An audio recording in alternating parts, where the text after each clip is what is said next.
Listen carefully. Guys, मेरे channel को जल्दी से सब्सक्राइब करके इस वीडियो को लाइक कर दो, नहीं तो ये भूत मुझे मार डालेगा। सोचिए, एक अजीब सी मुस्कान जो ठीक आधी रात को आपके फोन पर चमकती है। आज हम एक ऐसी ही वायरल हॉरर कहानी की परतें खोलने वाले हैं। ये एक ऐसी कहानी है जो दिखाती है कि कैसे हमारे डिजिटल डिवाइसेस, मतलब हमारे फोन्स और लैपटॉप्स, हमारी सबसे डरावनी कहानियों का नया मैदान बन गए हैं। ये कहानी शुरू होती है एक बहुत ही मामूली मजाक से, लेकिन फिर ये एक डिजिटल डरावने सपने में बदल जाती है। सब कुछ इन्हीं चंद शब्दों से शुरू होता है, मेरा स्माइल याद रहेगा। ये एक हल्की सी फुसफुसाहट थी जो राहुल के कानों में पड़ी और फिर उसने उसकी पूरी दुनिया को पलट कर रख दिया। ये सिर्फ एक धमकी नहीं थी, नहीं, ये एक वादा था। तो चलिए शुरू करते हैं पहले हिस्से से, एक मामूली मजाक। देखते हैं कि कैसे एक बिल्कुल साधारण सा दिन एक अंधेरे मोड़ पर आ खड़ा हुआ।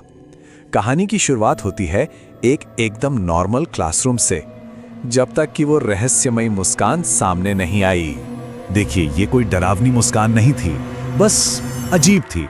जैसे कोई इंसान मुस्कुराना तो चाह रहा है, पर उसे ठीक से पता ही नहीं कि मुस्कुराते कैसे हैं। और बस यही एक बात राहुल को खटक गई, जिसने उसे एक मजाक करने पर मजबूर कर दिया। और बस यही वो लाइन थी जिसने सब कुछ बदल दिया। राहुल ने जोर से ये बात कही और पूरी क्लास जाहिर है हंस पड़ी। एक पल के लिए तो उसे लगा, वाह, वो क्लास का हीरो बन गया है। पर उसे बिल्कुल अंदाजा नहीं था कि उसने अनजाने में एक बहुत ही भयानक चीज को दावत दे दी थी। आप जरा उस लड़के का रिएक्शन देखिए। उसने कोई जवाब नहीं दिया। अगर वो गुस्सा होता या लड़ाई करता तो शायद बात वहीं खत्म हो जाती, पर नहीं, वो बस अपनी उसी अजीब सी मुस्कान के साथ राहुल को घूरता रहा, बिना पलक झपकाए, जैसे वो उसकी आत्मा के अंदर तक देख रहा हो। और अगले ही दिन वो लड़का गायब हो गया, जैसे कभी था ही नहीं। टीचर ने कहा उसका ट्रांसफर हो गया। सब उसे भूल गए और राहुल ने भी उसे भुलाने की पूरी कोशिश की। लेकिन कहानी यहां खत्म नहीं हुई थी। असल में ये तो बस शुरुआत थी। अब आते हैं दूसरे हिस्से पर, रात के 2 बजे, जब डरावना सिलसिला शुरू होता है, हमेशा एक ही समय पर। अब कहानी के उस हिस्से में चलते हैं जहां डर असल में अपनी पकड़ बनाना शुरू करता है। ठीक रात के 2 बजे। यह सिलसिला कितना प्लान किया हुआ था देखिए। यह कोई अचानक हुआ हमला नहीं था, नहीं। पहली रात एक मामूली सी झुंझलाहट, फिर दूसरी रात थोड़ी बेचैनी, और फिर तीसरी रात सीधा डर। वो मुस्कान अब उसके फोन की स्क्रीन पर थी, एक डिजिटल भूत की तरह। तीसरा हिस्सा, मुस्कान का आतंक, यानी वो पल जब डिजिटल डर असली दुनिया में दाखिल हुआ। अब तक जो कुछ भी हो रहा था वो राहुल के फोन तक ही था, उसकी स्क्रीन तक, लेकिन अब डर स्क्रीन से बाहर निकलने वाला था। जरा सोचिए इस सीन के बारे में। आप आईने के सामने खड़े हैं और आपका अक्स वो आपकी नकल नहीं कर रहा। राहुल का चेहरा एकदम शांत था, बिल्कुल थका हुआ, पर आईने में जो उसका अक्स था वो धीरे धीरे मुस्कुरा रहा था। एक ऐसी मुस्कान जो और चौड़ी और ज्यादा चौड़ी होती जा रही थी। बस उसी पल राहुल को यकीन हो गया कि वो पागल नहीं हो रहा है, ये सब सच है। अब राहुल के लिए हर दिन एक लंबा इंतजार बन गया था। सूरज ढलते ही उसका दिल तेजी से धड़कने लगता था। उसे पता था कि घड़ी की सुई जैसे ही 2 पर आएगी उसका फोन बजेगा और आतंक का एक नया दौर शुरू हो जाएगा। और अब चौथा हिस्सा, आखिरी कॉल। राहुल ने अपने डरावने साये का सामना करने का फैसला किया।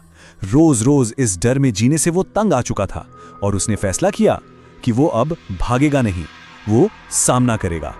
तो राहुल ने अपने डर पर काबू पाया। फोन बजा।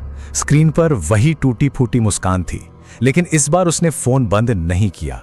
कांपते हुए हाथों से उसने कॉल बैक का बटन दबा दिया। एक ऐसा फैसला जो उसकी जिंदगी का शायद आखिरी फैसला साबित होने वाला था।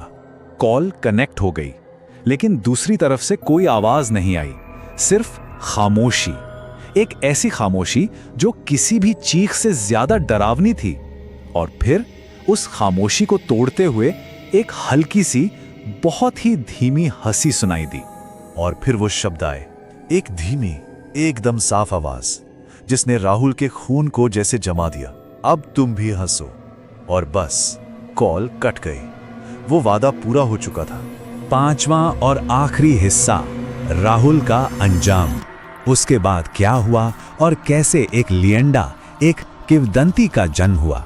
तो सवाल यह है कि उस आखिरी कॉल के बाद आखिर हुआ क्या? अगली सुबह जब उसकी मां कमरे में आई तो उन्हें बस यही मंजर मिला। राहुल अपने बिस्तर में नहीं था। उसका फोन जमीन पर पड़ा था और उसकी स्क्रीन पर वो शैतानी मुस्कान जमी हुई थी। पुलिस आई, छानबीन हुई, पर कुछ नहीं मिला। राहुल फिर कभी नहीं देखा गया। और बस इसी तरह राहुल की कहानी एक चेतावनी बन गई, है ना? एक मॉडर्न लोक कथा, एक अर्बन लेजेंड जो एक जनरेशन से दूसरी जनरेशन को सुनाई जाती है। एक ऐसी कहानी जो हमें चेताती है आधी रात को बजने वाले उन अनजाने फोन कॉल से। तो अगली बार जब किसी के फोन की घंटी ठीक रात के 2 बजे बजे तो क्या सोचना चाहिए? क्या ये सिर्फ एक कहानी है जो हमें डराने के लिए बनाई गई है, या फिर इस डिजिटल दुनिया में छिपे हमारे किसी गहरे डर की परछाई है? इस पर सोचिएगा जरूर। अरे तुमने तो अभी तक लाइक और सब्सक्राइब नहीं किया यार, जल्दी से कर दो, ये बहुत मुझे मारने ही वाला है।